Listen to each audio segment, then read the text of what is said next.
I am going to leave just a little bit of space between my stroke and the top line here so I can come back and chisel it. I'm going to do this in 2 strokes because I want to make sure it's clean as possible. Everybody has a different way of painting. I like to take my time and get it right rather than speed up and mess it up.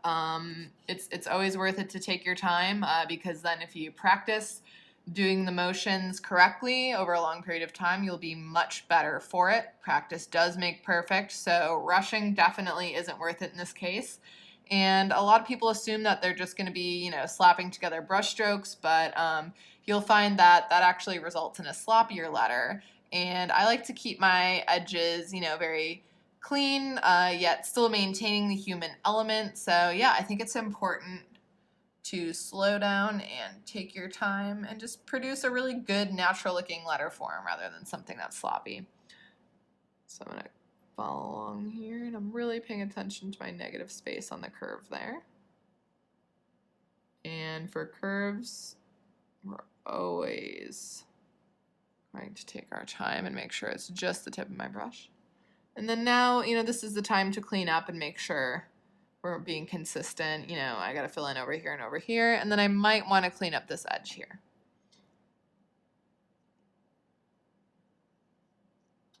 And then, sometimes you gotta just take your time.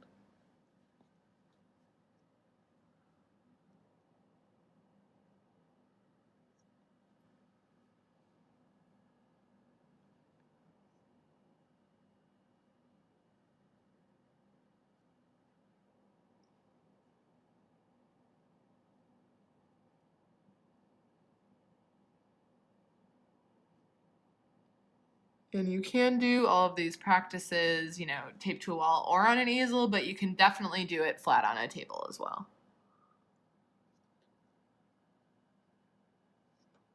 Make sure I'm getting that letter there.